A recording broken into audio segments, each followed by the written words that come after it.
bisa menang 60%. Setelah analisa, lumayan banyak bolongnya, kelemahannya, dan bisa banyak yang bisa dimanfaatkan. Dan bagaimana kita bisa menang lawan Saudi, itu tipnya nomor 1, harus benturan keras. Jangan pernah protes ke wasit, tetapi fokus ke pertandingan. Lihat, masuk ke tengah, langsung muncul. Bawa bolanya ke gawang mereka. Lihat, juga ini babak kedua. Ayo kita kupas bersama hanya di sini di Sepak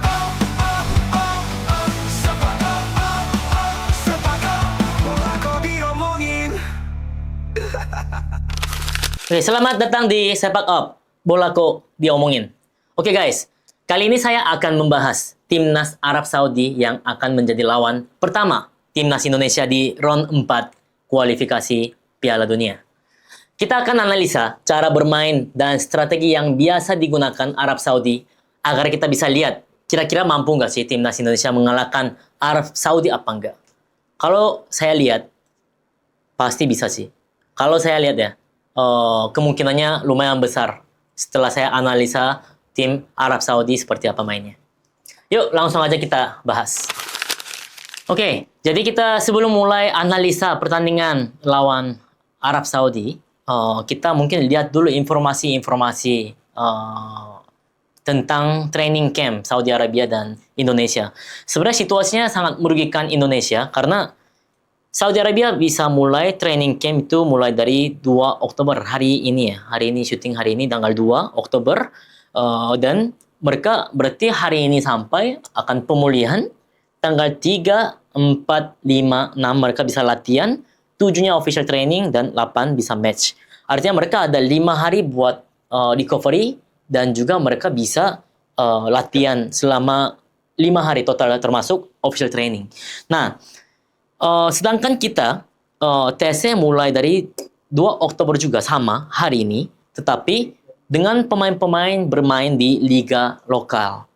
Nah, pemain-pemain yang bermain di Liga Eropa tanggal 6 Oktober baru akan sampai di Jeddah, Saudi Arabia ya.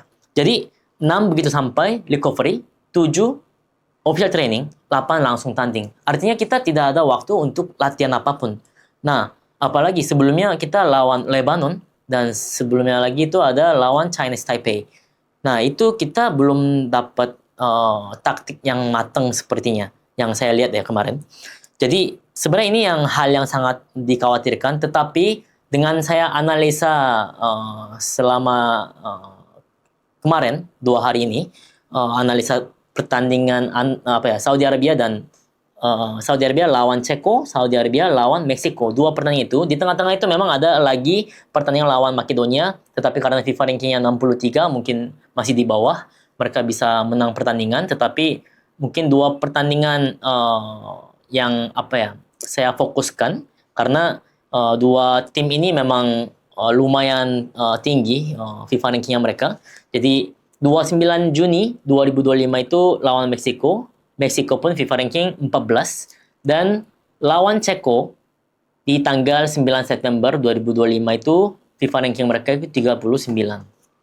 Nah, jadi sebenarnya di situasi ini sangat merugikan, apalagi kebanyakan pemain-pemain Saudi Arabia itu semua pemain lokal, Al Hilal atau Al Nassr gitu. Ada 1 pemain saja yang main di Eropa, di Prancis, di tim Lens. Memang mereka postur tubuh tinggi, cepat, lincah. Apalagi nomor 24 itu posisinya di kiri, tapi memang sering bolong. Mungkin bisa kita manfaatkan dengan baik sih. Dan mereka itu memang banyak masukan dan arahan dari pelatih yang katanya mengalahkan Argentina kemarin. Itu mereka datang keras gitu ketika bola masuk ke tengah. Jadi membuat lawan itu nggak bisa balik badan. Jadi tapi ya tetap banyak dan sering kosong ruang belakang pertahanan Saudi. Ini nanti kita akan fokus dengan nonton video, kita analisa satu-satu gitu ya. Nah, kita lihat dulu Meksiko ya. Meksiko pemain-pemainnya sangat baik, seperti FIFA rankingnya menunjukkan, FIFA ranking 14, dan pemain-pemainnya itu semua pemain yang bermain di Eropa. Banyak yang main di Eropa gitu. Ada yang main di Fulham dan Ajax, West Ham dan Bournemouth. Jadi banyak yang main juga di England Premier League gitu. Oke, jadi Meksiko ini memang sangat baik pemain-pemainnya dan juga taktiknya pun oke. Sepertinya sudah analisa Saudi Arabia seperti apa. Kita lihat Saudi Arabia. Saudi Arabia ini lawan Meksiko itu menggunakan 5 back. Mungkin bisa dibilang 3 back. Dan ketika lawan Ceko itu berubah jadi 4 back. Tetapi secara keseluruhan permainan hampir sama dan karena pelatihnya sama nggak akan bisa banyak ada perubahan gitu walaupun itu 4 back atau 5 back gitu. Ketika mereka 3 back, mereka banyak perubahan formasi ya gitu. Jadi ada 3 pemain yang bergerak gitu. Jadi pertama di 5-3-1-1 tetapi formasi ketika attack ketika Saudi Arabia menyerang itu berubah jadi 3-4-3-1 gitu. Jadi nomor 13 5-4 itu geser dan 2-6-12 itu ke depan berubah formasinya jadi 3-4-3-1 gitu. Kita sih bisa lihat mereka sangat kokoh pertahanan mereka.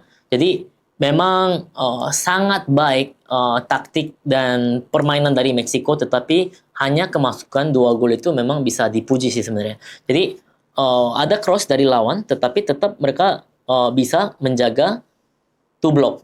Ini namanya selalu kita bilang two block. Jadi siapa tim mana yang bisa membuat two block ketika lawan cross itu tim baik. Nah, kita bisa lihat juga nanti tim mana yang nggak bisa bikin two block saat lawannya cross itu, gitu.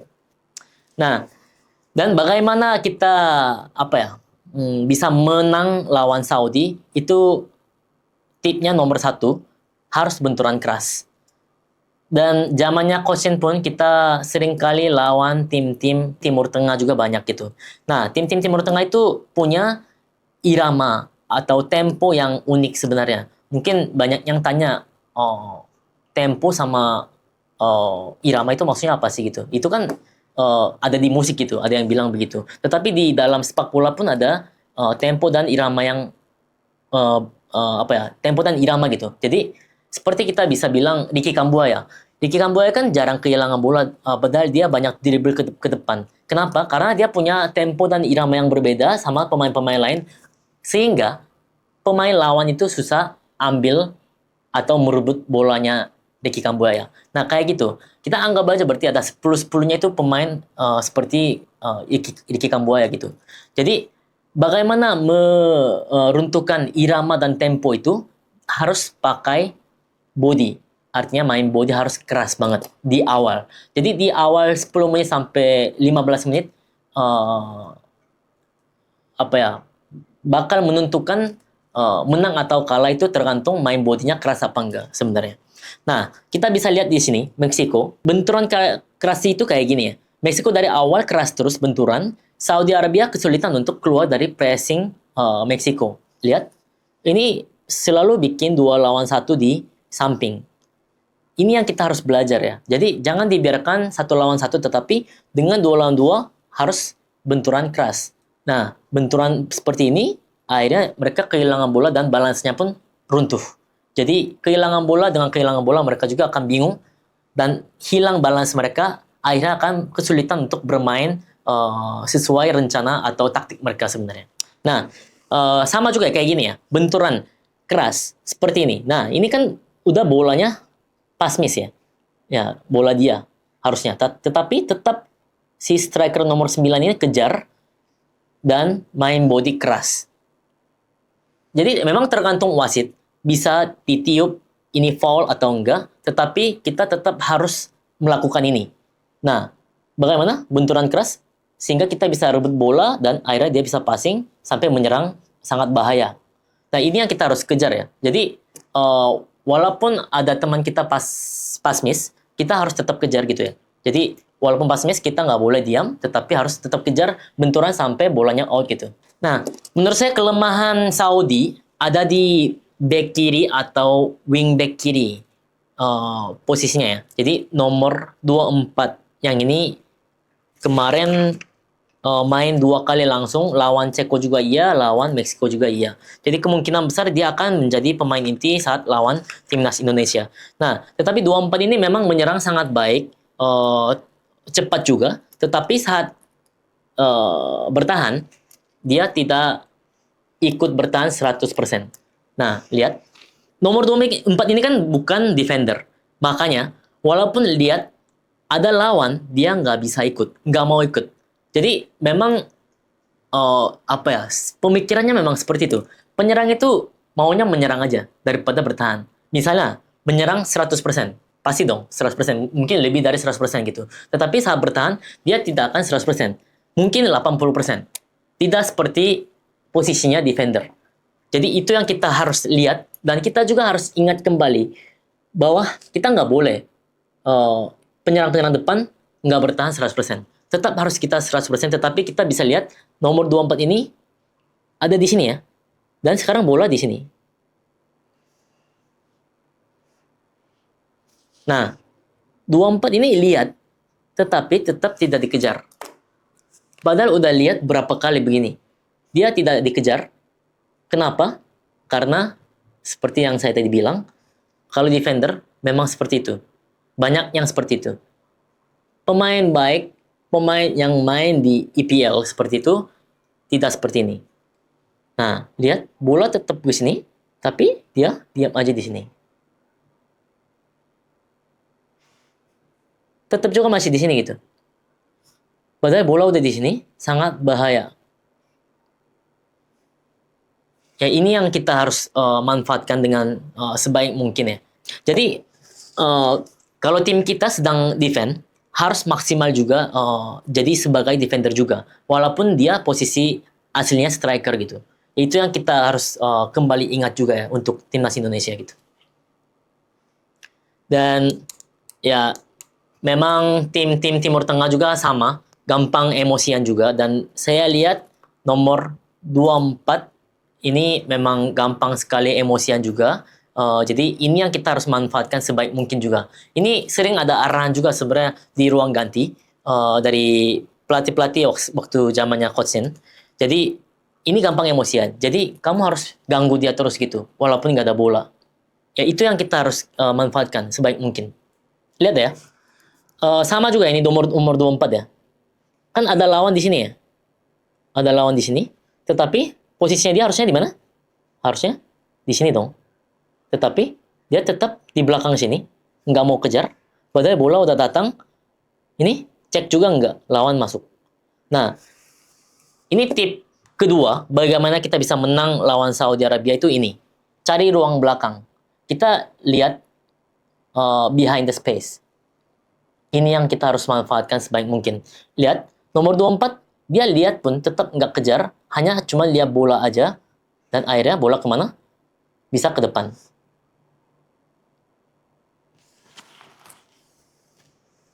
Nah, tetap nomor 13 yang kejar lawan ini loh.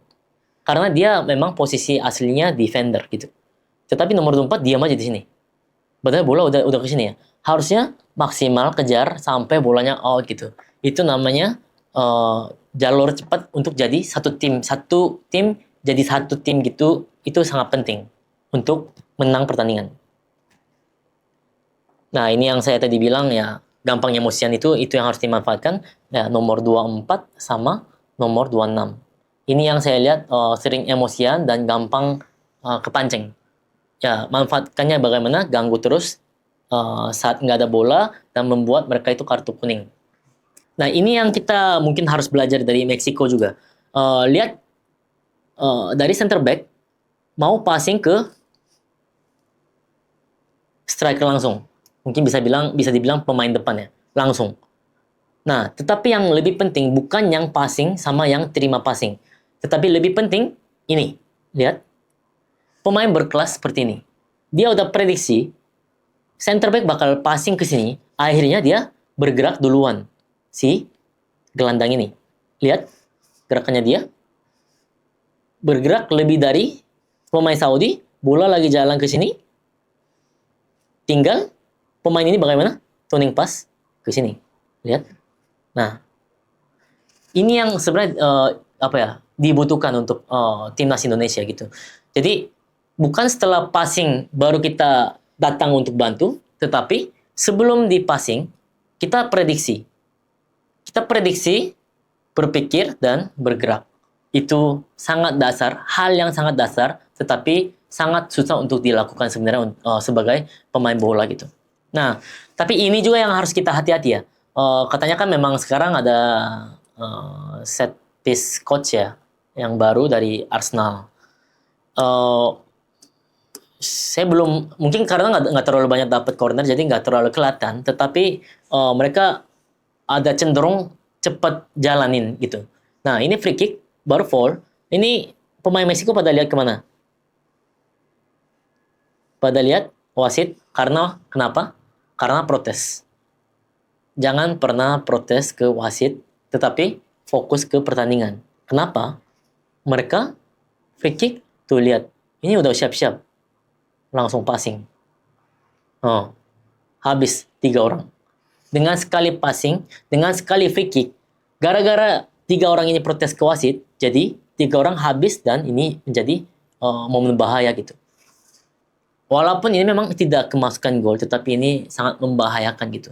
Jadi ini juga yang kita harus hati-hati untuk pemain kita. Nah ini juga sih, corner Saudi, mereka tidak langsung tendang, tetapi berdua mereka main. Ini jadi bagaimana 2 lawan 1.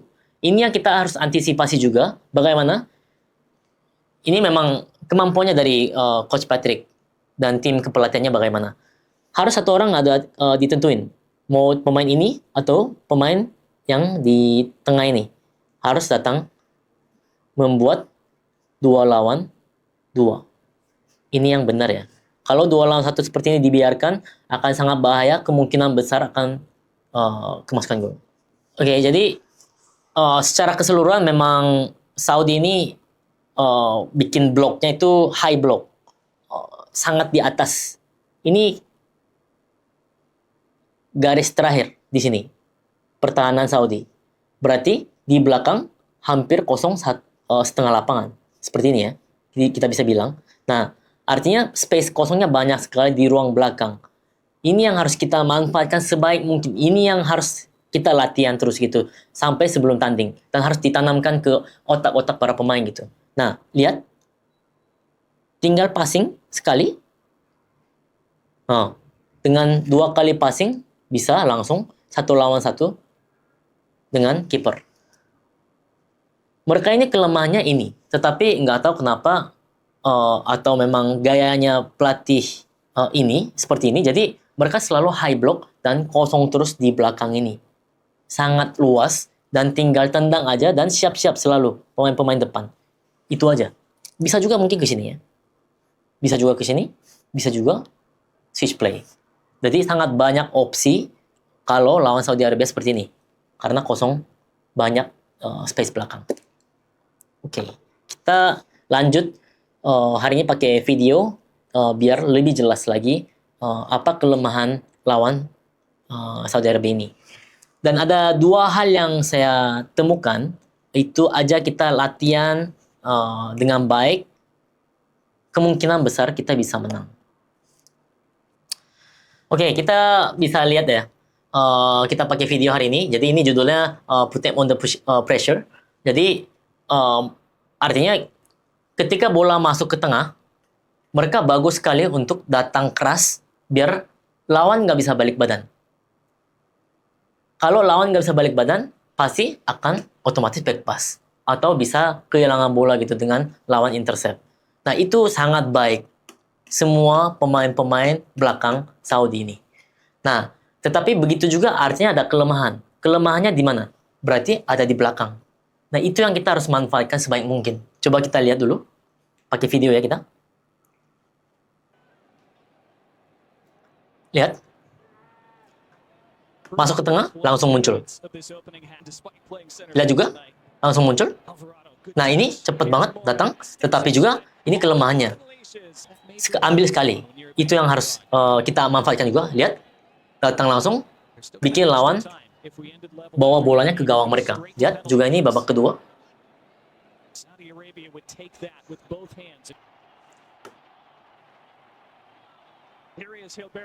Nah, datang langsung, bikin lawan bolanya ke belakang terus. Lihat juga. Nah, datang keras.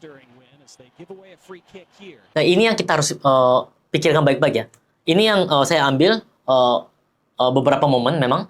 Jadi harus kita pikirkan juga. Saat kita passing, berarti pemain yang terima bola ini harus check in check out cepat dan harus berpikir dulu dan prediksi dulu mau passing kemana langsung dengan satu sentuhan. Kalau kita sekali sentuh, kemungkinan bisa hilang bola dengan gampang. Tetapi bagaimana biar nggak gampang hilang bola? Harus check in check out dan kita harus prediksi mau passing kemana. Untuk itu juga kalau passing berarti pemain tengah, pemain sekitarnya harus support untuk bantu. Atau check in check out larinya ke belakang, taruh ke belakang. Nah, ini yang mau saya tunjukin. Nah, ini yang saya kasih judulnya itu Behind the Space. Behind the Space Saudi Arabia banyak sekali dan sering kali kosong dan Meksiko pun tahu dan sepertinya sudah analisa. Jadi mereka sering kali check in, check out dan lari ke belakang terus gitu. Lihat ya. Ini yang video pertama. Nah, langsung taruh ke belakang bisa membahayakan lawan. Dan ini yang kedua, lihat ya, gerakannya si nomor 9. Bola di sini ya. Dan ini memang dasar sepak bola juga. Kalau bola bergerak mau ke belakang atau ke samping, line terakhir, pertahanan line terakhir ini harus naik, up. Kalau up, otomatis bakal kosong. Dan sebelum ditendang, harus mundur lagi. Nah, itu namanya organisasi gitu. Nah, lihat ya. Gerakan nomor 9 ini. Nah, begitu dia tarik, langsung check in, check out lagi. Ini yang penting. Ini yang kita butuhkan ya. Nah, dengan begitu, bisa sampai begini. Boleh kita lihat lagi ya. Lihat. Mau tendang bagaimana? Dia muter. Ya, ini yang kita harus manfaatkan sebaik mungkin ya. Oke. Dan lihat lagi. Nah, di belakangnya. Lari, cari ruang belakang, cari ruang belakang. Daripada kita passing pendek, tapi passing jauh lebih baik gitu. Oke, kita langsung lanjut lah ya. Nah, lihat ya, bagaimana cari ruang. Tapi yang seperti saya bilang, benturan keras dengan mental kuat ya, baru bisa bikin membahayakan lawan seperti ini. Lihat lagi, yang tadi lihat ya, sama. Nah, gerakannya sama kan, tapi nggak bisa passing, tapi mereka bergerak terus gitu. Lihat lagi, bagaimana ini tadi? Dia posisi fullback, tapi bagaimana? Tetap cari ruang belakang. Lihat lagi.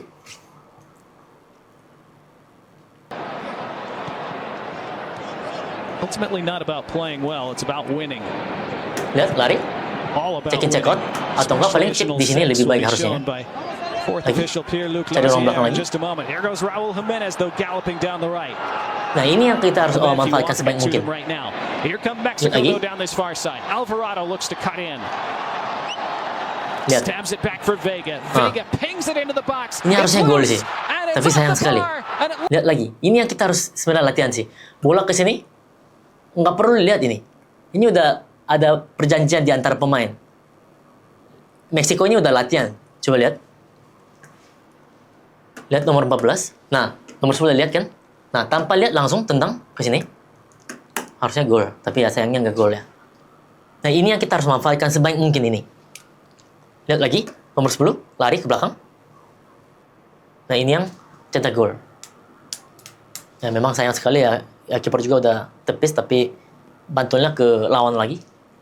Lihat lagi. Lihat, berapa orang yang lari. Oh, dari gelandang yang cari ruang lagi di sini. Ini lihat, nomor 8. Nah, nggak bisa kembali lagi.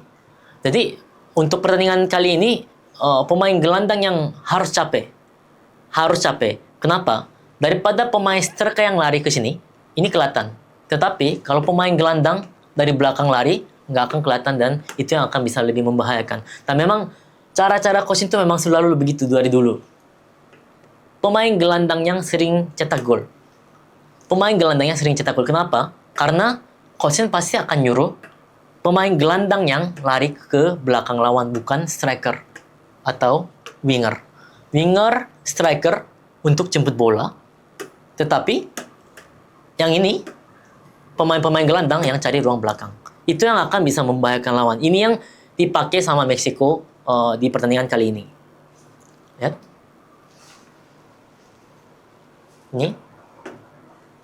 Ini juga sama, kemasukan gol. Jadi selalu kita taruh di ruang belakang itu akan bisa membahayakan lawan. Oke. Jadi ini yang saya analisa kemarin dan kita lihat lagi yang Ceko ya. Yang Ceko ini sama juga. Behind the space sama lawan Ceko. Tetapi yang saya analisa kemarin Ceko itu kurang baik di babak kedua. Babak pertama sama persis permainannya seperti Meksiko. Mereka nyerang terus dan bergerak terus check in check out ke ruang belakang. Nah, ini yang kita harus manfaatkan. Lihat. 23 wins. No head coach in the nation's footballing history has won more games.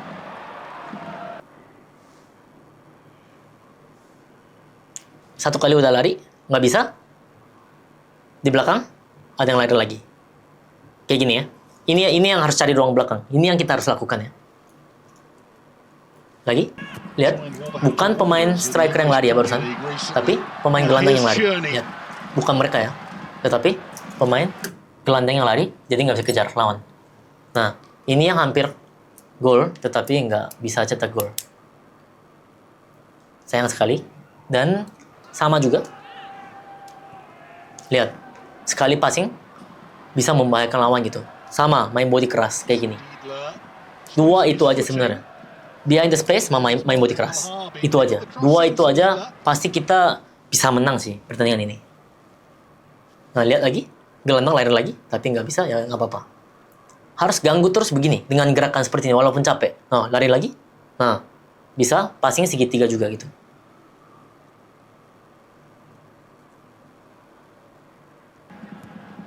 Lihat lagi. Sekarang kali ini striker yang lari ya. Sama. Jadi dari center back langsung passing ke striker. Sekali passing bisa hampir gol ini. Lagi. No, passing bagaimana gerak? Gelandang yang lari lagi. Nah, jadi bakal gelandang yang bakal capek-capek terus gitu untuk pertandingan kali ini. Tapi nggak tahu sih Patrick bagaimana. Nah, tergantung arahan dari Patrick juga pasti akan berubah. Nah, ini ya kemasukan gol ya. Nomor 19 ini memang tendangannya sangat baik. Jadi sampai kemasukan gol. Nomor 19 ini yang main di lawan Ceko ya. Dan babak kedua baru main. Dan hanya nomor 24 sama 16. Nomor 9. Itu aja yang main 2 kali lawan Meksiko sama lawan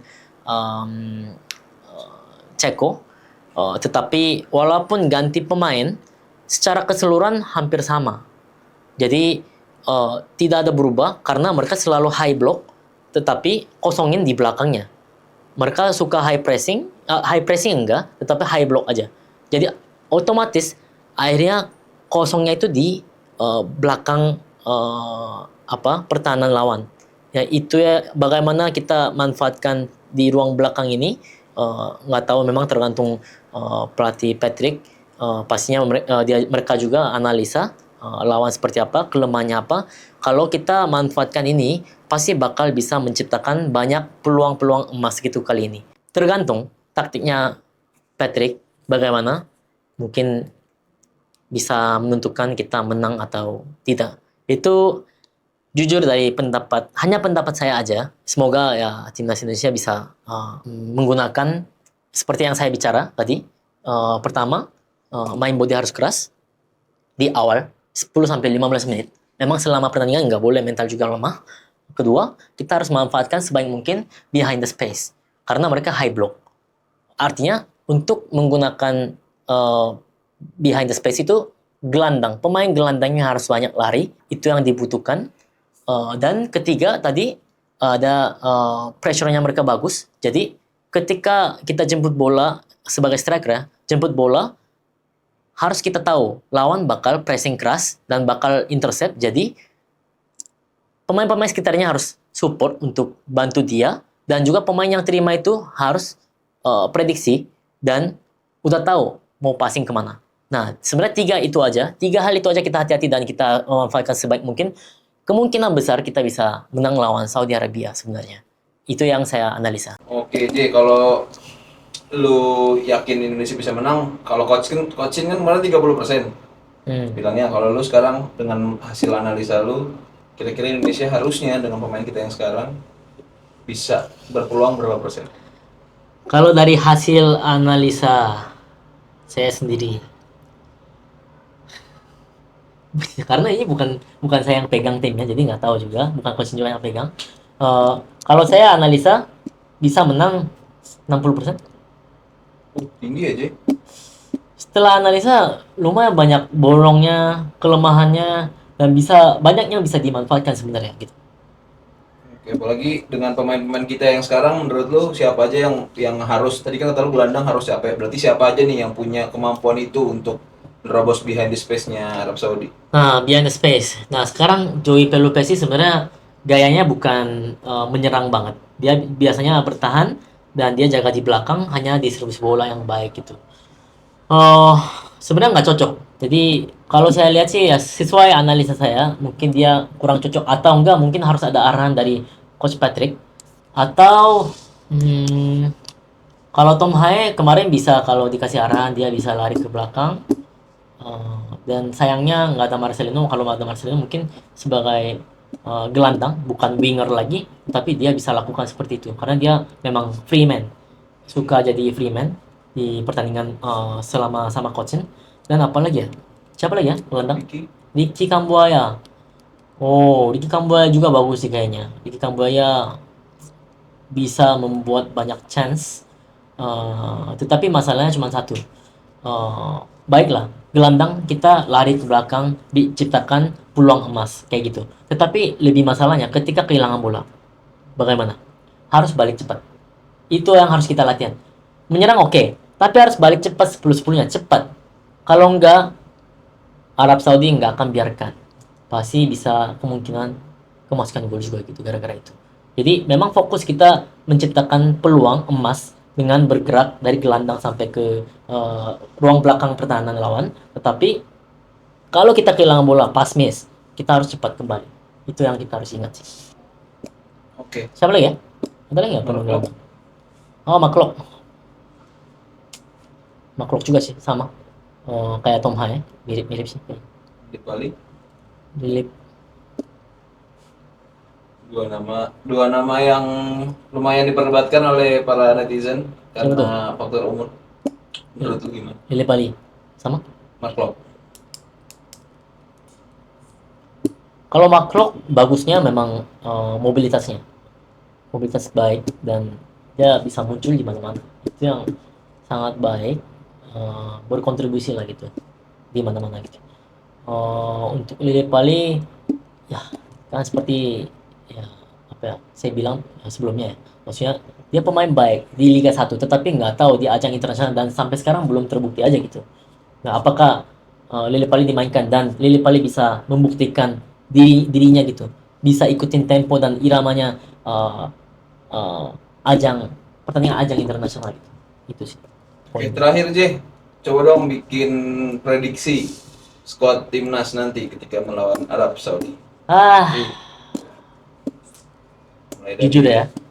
Ini apa nih? Harapan atau Enggak. prediksi? prediksi siapa aja yang akan ditaruh di back, siapa yang di gelandang, formasinya akan apa? Menurut JJ ini bakal bisa mengalahkan si Arab Saudi formasi. Kalau misalnya sesuai prediksi saya begitu bisa menang. Berarti Betul. saya taruhnya ya ini. Mulai dari kiper Martin Paes. Tapi ini dengan catatan kondisinya baik semua ya. Bukan ada yang cedera gitu. Martin Paes, tengahnya Jay, kirinya Justin Hubner, kanan Rido. Ini 3 back. Jadi di kirinya itu Kevin Perdong, kanannya itu jujur bingung.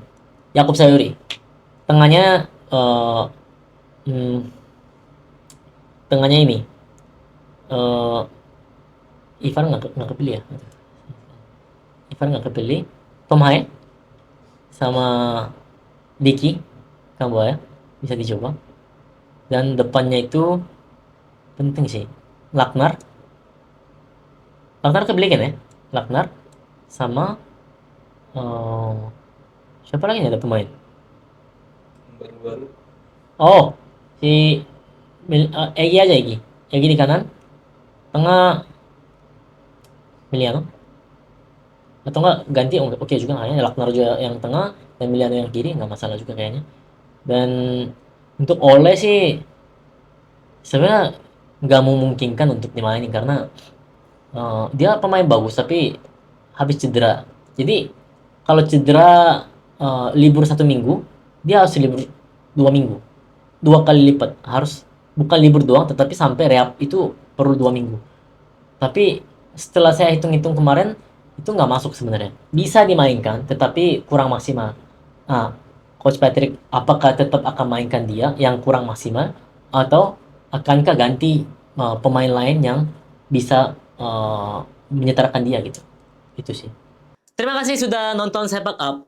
Silakan teman-teman kasih pendapat kalian di kolom komentar. Kira-kira bisa nggak kita menang lawan Arab Saudi?